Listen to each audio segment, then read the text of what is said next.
Hello দর্শক, আসসালামু আলাইকুম। ঝুমুস ওয়ার্ল্ডে সবাইকে স্বাগত জানাচ্ছি। চলে এসেছি আপনাদের জন্য মজাদার আরও একটি রেসিপি নিয়ে। ফুলকপি ভাজি তো আমরা সবাই খেয়েছি, ব্রোকলি ভাজি অনেকেই হয়তো এখনও খাইনি। ব্রোকলি ভাজি ফুলকপির চেয়ে অনেক মজাদার আর পুষ্টিগুণে ভরপুর। আজ আমরা চিংড়ি দিয়ে ব্রোকলি ভাজি করব। আসুন মূল রান্নায় চলে যাই। একটা ব্রোকলি, 2টা আলু আর ছোট কিছু চিংড়ি লাগবে এই ভাজির জন্য। ভিডিওতে দেখে নিন আমি কিভাবে ব্রোকলি আর আলুগুলো কেটে নিয়েছি। এখন চুলায় একটা প্যান বসাবো, তাতে সামান্য কিছু পরিমাণ সয়াবিন তেল দিয়ে দিব। তেলটা হালকা গরম হয়ে গেলে দিয়ে দিব একটা পেঁয়াজ কুচি আর ছোট 3-4টা রসুনের কোয়া কুচি। এই পেঁয়াজ আর রসুনগুলো দিয়ে আমি একটু 1 মিনিটের মতো নাড়াচাড়া দিয়ে ভাজি করে নিব।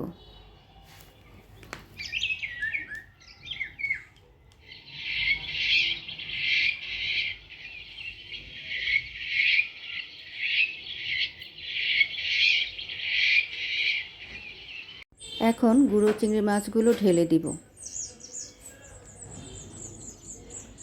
মাছগুলো দিয়ে আবারও একটু নাড়াচাড়া দিয়ে নিব।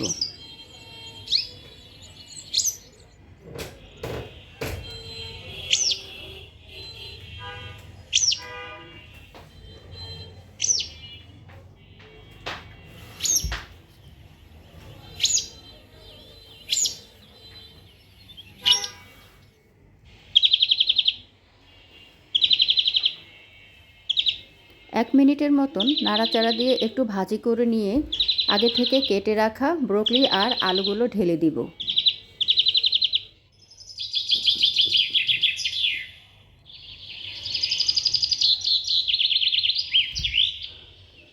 আবারও একটু নাড়াচাড়া দিয়ে মিশিয়ে নিব।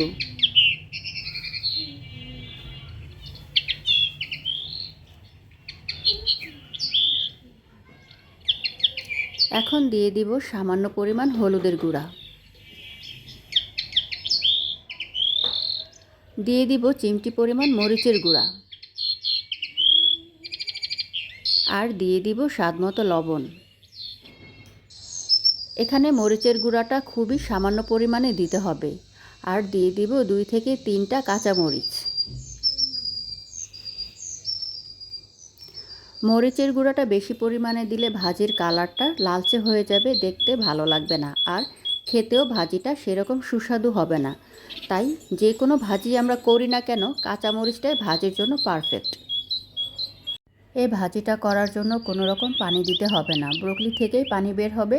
সেই পানিটা দিয়েই আলু আর ব্রোকলিটা সিদ্ধ হয়ে যাবে। এই অবস্থায় চুলার জালটা একেবারে কমিয়ে রাখতে হবে ব্রোকলিটা আর আলুটা সিদ্ধ হওয়া পর্যন্ত। যখনই ব্রোকলিটা আর আলুটা সিদ্ধ হয়ে যাবে তখন আমরা চুলার জালটা মাঝারি করে দিব। চুলার জালটা মাঝারি করে দিয়ে উল্টে পাল্টে ভাজিটা আমরা পারফেক্টভাবে করে নিব। যখনই দেখব ভাজিটা একটু ভাজা ভাজা হয়ে গেছে তখন আমরা চুলার জালটা বন্ধ করে দিয়ে ভাজিটা নামিয়ে নেব চুলা থেকে।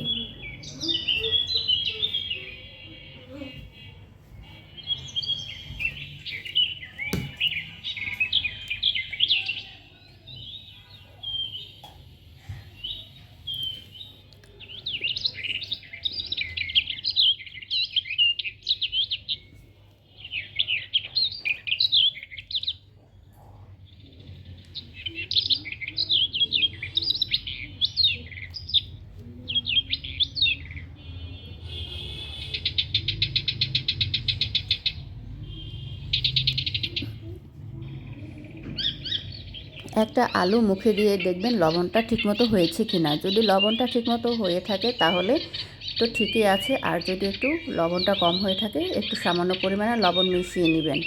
দেখুন আমার আলুটার ব্রোকলিটা একেবারে পারফেক্টভাবে সিদ্ধ হয়ে গেছে। এখন আমরা চুলা থেকে নামিয়ে নিব।